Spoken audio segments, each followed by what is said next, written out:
जय हिंद फ्रेंड्स। मेरा नाम अजीत सिंह और आप मेरा ये यूट्यूब चैनल देख रहे हैं दद्दा की खरी खरी। तो साहब, लेटेस्ट रिपोर्ट ये है कि चुनाव की घोषणा हो गई है और चुनाव आयोग ने सभी राजनीतिक दलों के लिए अगले 15 तारीख तक जो है बड़ी बड़ी रैलीज, रोड शोज, नुक्कड़ सभाएं और भीड़ भाड़ भरी हुई जो बड़ी बड़ी मीटिंग्स होती थी उन पर रोक लगा दी है। और उन्होंने कहा जी वर्चुअल प्रचार कीजिए, ऑनलाइन प्रचार कीजिए, समाचार माध्यमों से और इनसे उनसे प्रचार कीजिए। तो साहब, इस क्रम में जो है सभी पार्टीज तैयारियां कर रही हैं। तो कल क्या है कि आज एक वीडियो जो है वायरल हुआ जिसमें दिखाया गया कि वो आज तक का कोई कार्यक्रम, आजकल वो ना समिट्स करते हैं ऐसे 3-4 दिन लगातार कहीं एक जगह सेट बना लेते हैं और सामने बहुत सारे लोगों को बिठा लेते हैं और डिफरेंट राजनेताओं को अपने यहाँ बुला के उनसे क्वेश्चन आंसर पूछते हैं।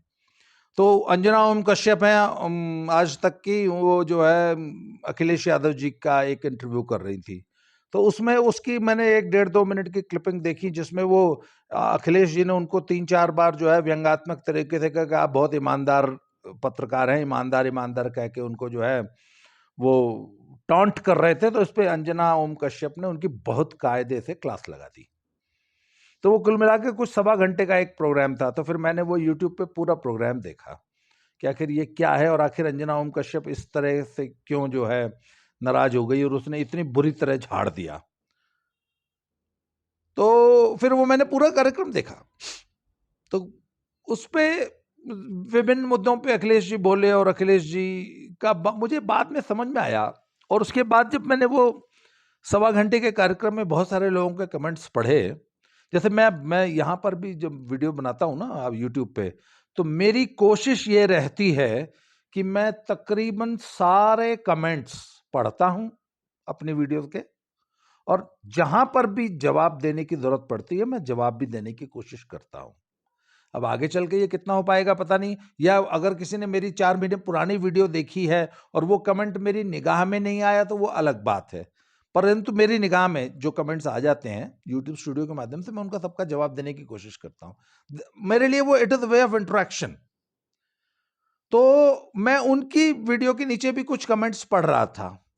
तो ज्यादातर लोगों ने ना पता है क्या कहा, और बड़ा समझदारी से कुछ लोगों ने कमेंट किया उस पे। वो कहते हैं कि अखिलेश जी जो है ना वो अंजना ओम कश्यप से बहस कर रहे थे, और वो बहस जो है वो बड़ी तलखी में बदल गई और he was trying to win an argument. और उसके बाद अंजना ओम कश्यप ने बोला कि आपको इतना ज्यादा पसीना क्यों आ रहा है, आपकी तो लाल टोपी भीग रही है, लाओ भाई टिश्यू पेपर लाओ रे, एसी ऑन करो। अखिलेश जी जो हैं इतने ज्यादा पसीने में तरबतर हो गए थे। मुझे इसका कारण पता है कि वो इतना पसीना आ रहा था और वो he was extremely excited, he was not excited, he was agitated.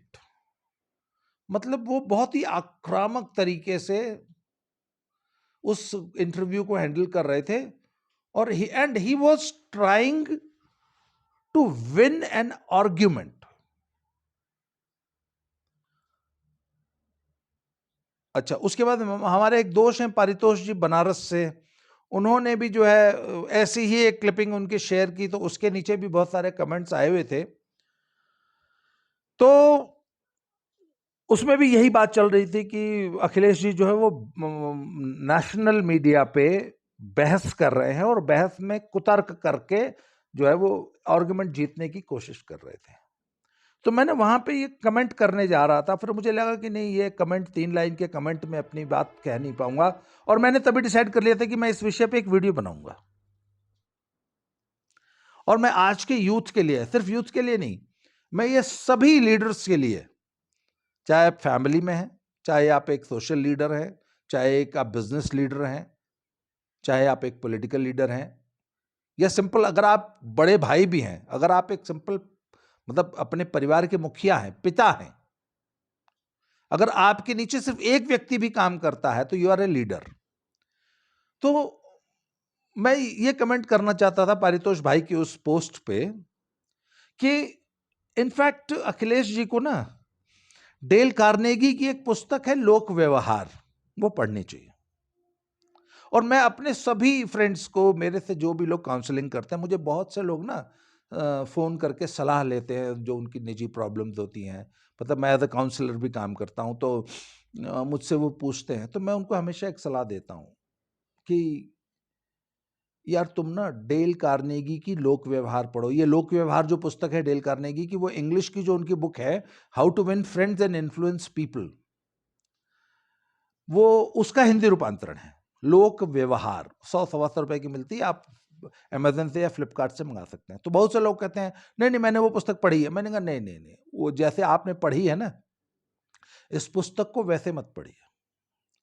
उस पुस्तक को मंगाइए और हाइलाइटर जो होता है, पेन होता है ना मोटा वाला, जिसके आगे बहुत मोटा सा एक वो होता है, हाइलाइटर लेके बैठिए और उस पुस्तक को बड़ा धीरे धीरे पढ़िए और चबा चबा के पढ़िए।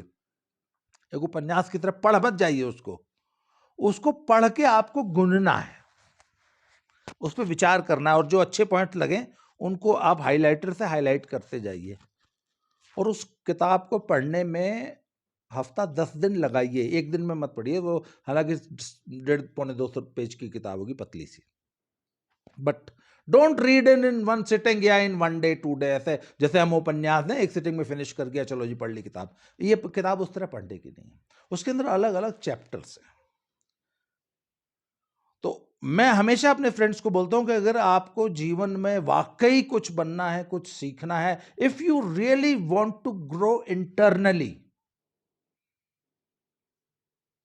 तो लोक व्यवहार को पढ़िए, और सिर्फ एक बार मत पढ़िए उसको। आप एक बार पढ़ लीजिए, उसके बाद फिर दोबारा पढ़ना शुरू कीजिए। आप उसको 200 बार पढ़िए, बल्कि मैं कहता हूं उस किताब को 2000 बार पढ़ो। आपको हर बार लगेगा कि यार इस पॉइंट पे तो मैंने ध्यान ही नहीं दिया था।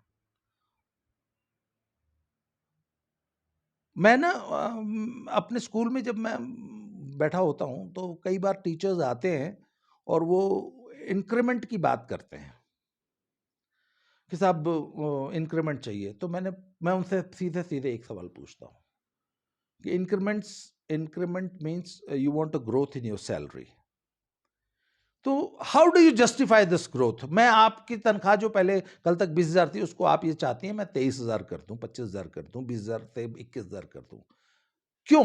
वाई? यू टेल मी कि why your salary should improve.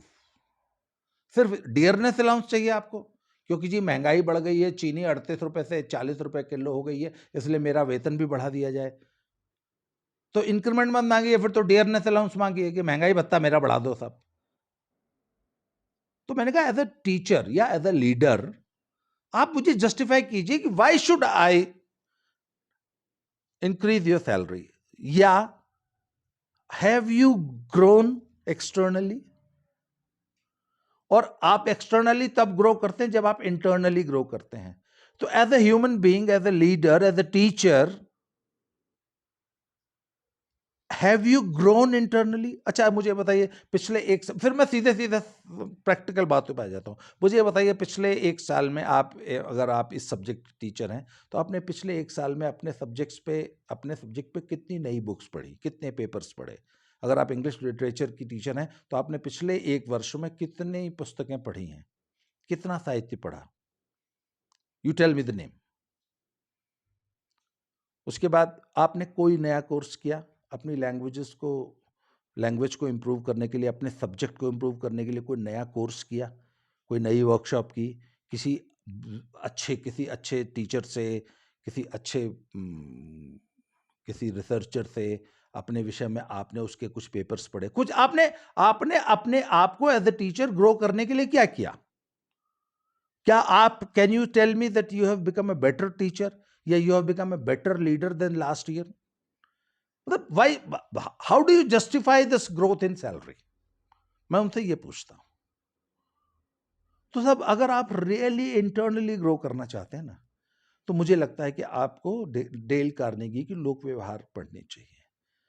उसमें ना छोटी छोटी स्टोरीज के माध्यम से उन्होंने कुछ बेसिक प्रिंसिपल्स सिखाए हैं। वो एक बात कहते हैं कि किसी से बहस मत करो, don't argue, and when you argue, होता है पता है क्या, जब आप किसी से आर्ग्यू करते हैं, किसी से बहस करते हैं, तो आप उस बहस को जीतने की कोशिश करते हैं।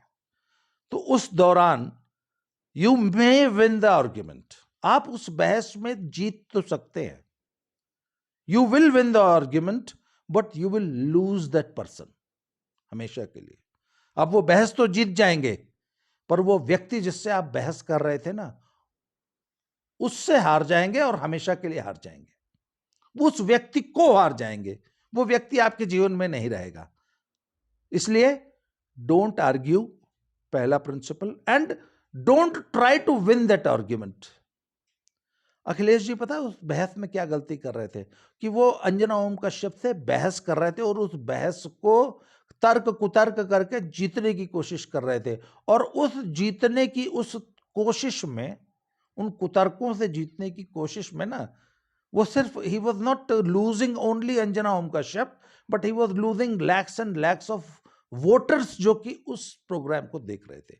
आजकल तो वर्चुअल, अब तो चुनाव प्रचार करना है, तो उस चुनाव प्रचार को में उनके उस आर्ग्यूमेंट को जीतने की कोशिश, उनका वो एजिटेशन, वो उनका उद्वेलित आक्रामक चेहरा, पसीने से तरबतर उनकी जो वो बॉडी लैंग्वेज थी, उससे he was, of course he might have won the argument, but he lost so many people. उसी तरह डेल कार्नेगी की वो बुक हमें ये सिखाती है कि यदि एज ए लीडर आपसे कोई गलती हो गई है, तो जैसे ही कन्फ्रंट कोई आपसे करता है उस गलती के विषय में, तो बिना कोई इफ बट कुछ के तुरंत पहला शब्द ही कि साहब ये तो हमसे गलती हो गई, आई एम रियली सॉरी, सब जाते ही अपनी गलती को स्वीकार कर लो। अब क्या किया आपने, अपनी गलती स्वीकार करते ही जो सामने वाला आपके ऊपर जो ना नहा धो के, हाथ पांव धो के, हथियार लेके चढ़ जाने के लिए आया था, वो लड़ाई शुरू होने से पहले ही आपने गलती स्वीकार कर ली। अब उसका तो लड़ाई का मुद्दा ही आपने खत्म कर दिया। उसका अब वो किस बात पे गुस्सा करेगा, आपने तो पहले ही सॉरी बोल दिया, और ईमानदारी से, दिल से 100, अच्छा पर देखे उस गलती को स्वीकार करने में 100% ईमानदारी होनी चाहिए, झूठे मन से। क्योंकि अगर आपसे जेन्युइनली वाकई गलती हुई है, आपकी गलती से अगर किसी का कोई नुकसान हो गया है, आपकी ऑर्गेनाइजेशन का नुकसान हो गया है, या कुछ भी हो गया है, but that acceptance of the mistake ना, वो जो गलती की जो स्वीकारोक्ति है, वो पूरी दिल से और ईमानदार होनी चाहिए। इससे क्या होगा, सामने वाले का गुस्सा एकदम शांत हो जाएगा, ऐसे शांत हो जाएगा जैसे किसी ने एक अंगारे पे, एक जलते हुए धधकते अंगारे पे एक बाल्टी पानी डाल दिया। और ये सब हमने अपनी लाइफ में सचमुच ऐसा करके देखा, क्योंकि जब मैंने और मेरी पत्नी ने इस किताब को बहुत कायदे से पढ़ा, बहुत, जैसे मैंने आपको बताया एग्जैक्टली हमने वैसे ही पढ़ा, सालों तक पढ़ते रहे। हुआ क्या कि तब हम जब गांव में स्कूल चलाते थे, तो एक बार हमारे यहाँ एक टेबल बेंच था, हमने बच्चों के लिए बनवाया था, तो चूंकि देसी लोहार से बनवाया था, तो उसके कोने बहुत ज्यादा नुकीले थे, और एक बहुत ही अत्यधिक संपन्न परिवार का एक बच्चा सैदपुर का, वो उस बेंच पे अपने से गिर गया, किसी बच्चे ने धक्का दे दिया, कुछ भी, और उसका ये चेहरा जो है ना उस बेंच के कोने से टकरा गया, और एक यहां पे एक एल शेप में 7 ऐसे एक बड़ा गहरा घाव हो गया और बड़ी बुरी तरह कट गया।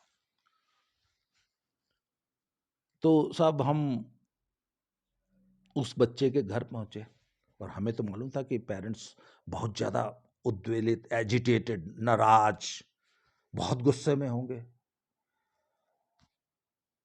तो जब हम पहुंचे तो वो हस्बैंड वाइफ वहीं थे, और वो बच्चे को फर्स्ट एड देने की तैयारी हो रही थी, या फर्स्ट एड शायद हो चुका था, नहीं फर्स्ट एड हमने स्कूल में करा के सब कुछ करके भेजा था, और हमने कहा था इस बच्चे को तुरंत अस्पताल ले जाना होगा, क्योंकि टांके लगवाने होंगे, और टांके भी चूंकि चेहरे का मामला है और घाव गहरा है, इसलिए कोई प्लास्टिक सर्जन ही टांके लगवाएगा। इतना करके वो बच्चा जीप से गया, और पीछे पीछे हम पहुंचे। जब हम पहुंचे तो उसके मदर और फादर दोनों वहां पे थे, और जाते ही हमने नमस्ते राम राम बाद में की। मैंने कहा जी हमारी गलती है, and we are really sorry for it, ये हमारी गलती की वजह से आपके बच्चे को चोट लगी है। इतना बोलते ही उन्होंने कहा नहीं नहीं, अरे यार सर आप कमाल कर रहे हो, इसमें आपकी क्या गलती है, ये तो हो जाता है, चोट लग जाती है, अब लगनी थी लग गई। नहीं नहीं सर, हमारी गलती सबसे पहली बात यह है कि हमको इतना नुकीला फर्नीचर अपने स्कूल में रखना नहीं चाहिए। आज मुझे ये लेसन मिला है कि नो, बच्चों के स्कूल में या बच्चों के घर में कोई भी नुकीली चीज होनी ही नहीं चाहिए। आखिर बच्चा है वो, तो तब उसको तो आप शांत बैठा नहीं सकते। तो उन्होंने कहा हाँ ये बात तो सही है, पर सर इसमें आप इतना सॉरी, मतलब आप इतना ज्यादा। मैंने कहा नहीं सर, गलती मेरी है तो मुझे सॉरी फील। सर अगर हम ये सॉरी फील ना करते और नहीं नहीं ऐसी बात, अगर यही तर्क हम देते कि इसमें हमारी क्या गलती है जी, फिर वो हमसे लड़ पड़ते। जाते ही सॉरी बोल देने से क्या हुआ, अब उनके पास गिले शिकवे के लिए कोई शब्द ही नहीं थे, कोई मुद्दा ही नहीं था। भैया आपने जाते ही सॉरी बोल दिया, अपनी गलती को दिल से स्वीकार कर लिया, और हमने बकायदा तर्क दे के अपनी गलती स्वीकार की। नहीं नहीं, उन्होंने बोले नहीं सर आपकी क्या गलती है। मैंने कहा नहीं, हमारी ये गलती है कि जब ये फर्नीचर बन रहा था तो हमने इस डिजाइन का ख्याल नहीं रखा कि ये नुकीला है और इससे बच्चे को चोट लग सकती है, ये गलती है हमारी। फिर हमने अपनी कमेटी देखी, सैदपुर में अब यहाँ तो लोकल लोहार है ना, यहाँ पे हम डिज़ाइनर कहाँ से लेके आए, और जो डिज़ाइनर जो मिलता है मार्केट में, जो डिज़ाइनर फर्नीचर मिलता है छोटे बच्चों के लिए, वो बहुत महंगा होता है। बाद में बातें चली, और पर मैंने अपनी गलती को जब स्वीकार किया तो मैंने जस्टिफाई किया कि नहीं वाकई मेरी गलती है, इसलिए मैं सॉरी बोल रहा हूं। And he was 100% convinced. बच्चा 3 दिन उसने छुट्टी की और चौथे दिन वो वापस स्कूल में था। तो डेल कार्नेगी की पुस्तक ने हमको एक अप्रिय सिचुएशन को कैसे हैंडल करना ये सिखा दिया। उसमें एक और बहुत अच्छा एक लेसन है कि शहद बनो, मक्खियां अपने आप आ जाएंगी, सिरके पे मक्खियां नहीं बैठती।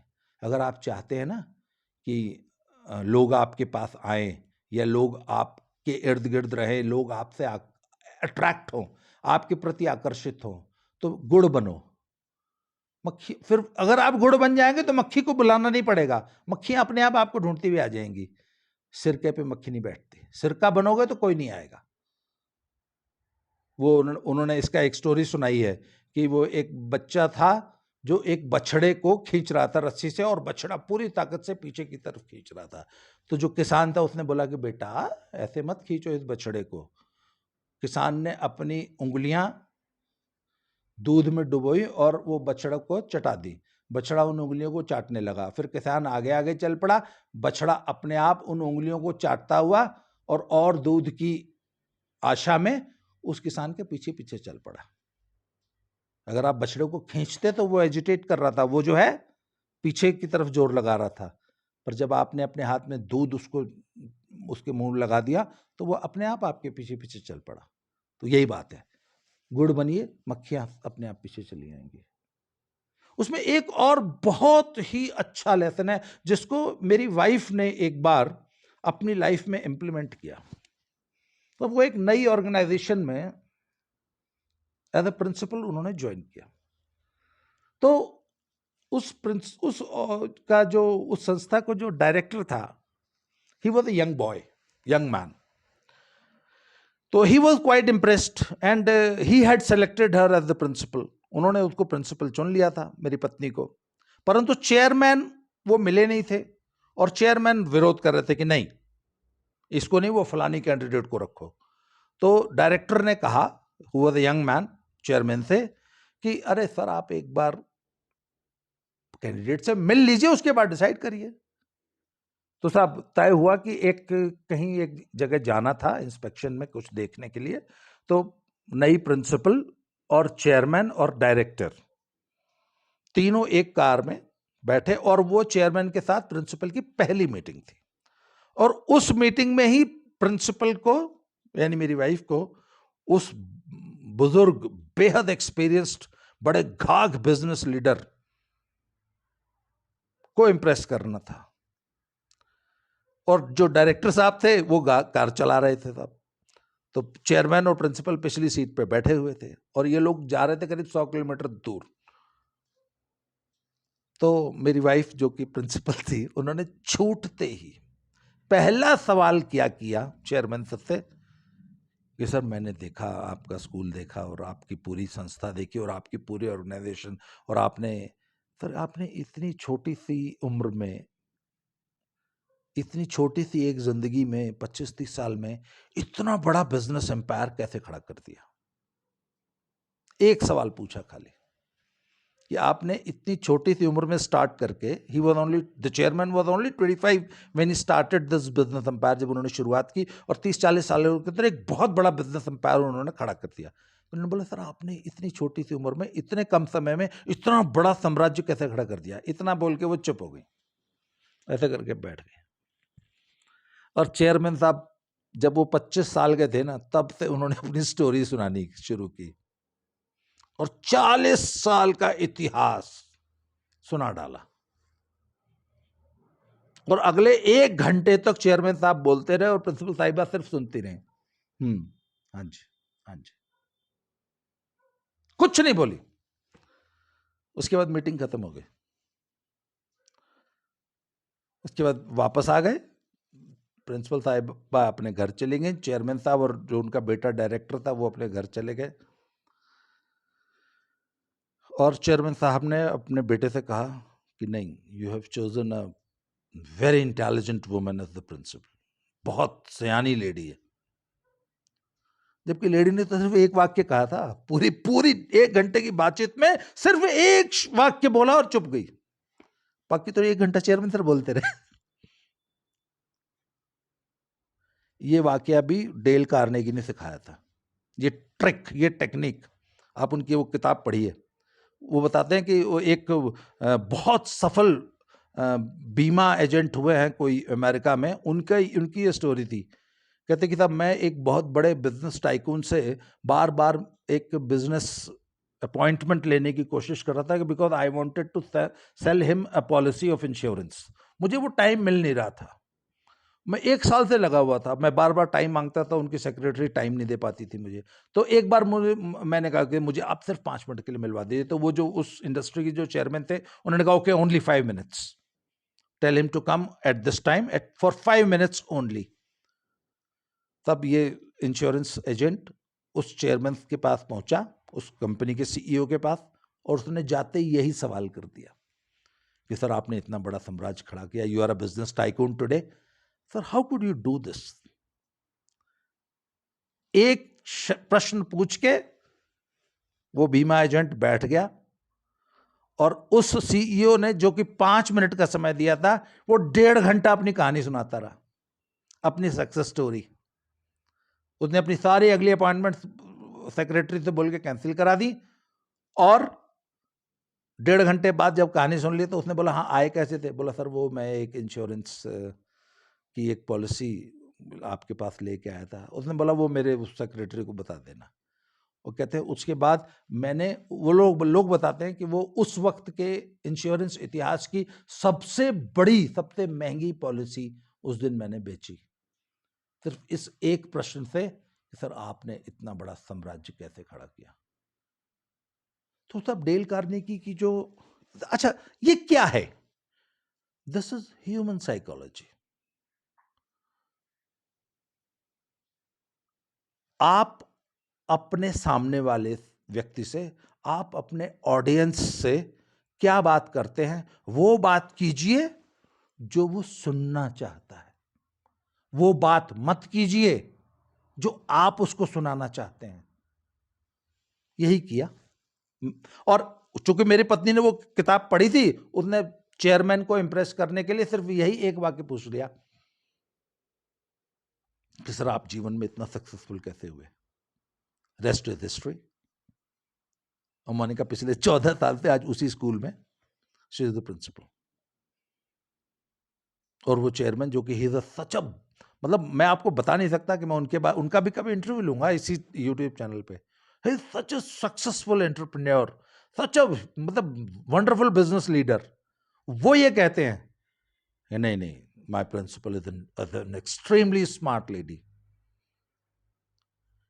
सो आज के इस एपिसोड में मैं ये कहना चाहता हूं कि सारे युवाओं से और सारे लीडर्स से, चाहे वो फैमिली के हेड हों, अगर आप एक अच्छे पिता बनना चाहते हैं, अगर आप एक अच्छे पति बनना चाहते हैं, यदि आप एक अच्छे बेटे बनना चाहते हैं, यदि आप एक अच्छे भाई बनना चाहते हैं, यदि आप एक अच्छे पड़ोसी बनना चाहते हैं, यदि आप एक अच्छे एम्प्लॉय बनना चाहते हैं, यदि आप एक अच्छे एम्प्लॉयर बनना चाहते हैं, यदि आप एक अच्छे एंटरप्रेन्योर बनना चाहते हैं, या आप एक पॉलिटिकल लीडर बनना चाहते हैं, सोशल लीडर बनना चाहते हैं, फॉलो दोज प्रिंसिपल्स। वो तमाम सिद्धांतों का पालन कीजिए जो डेल कार्नेगी ने अपनी पुस्तक लोक व्यवहार में बताए हैं। आज के लिए इतना ही साहब, बहुत बहुत धन्यवाद, थैंक यू वेरी मच। इसी तरह हम थॉट प्रोवोकिंग अच्छे अच्छे वीडियोस बनाते रहेंगे। आज के इस टॉपिक में इतना ही, अगले टॉपिक में बहुत जल्दी फिर से मिलते हैं। धन्यवाद, थैंक यू वेरी मच।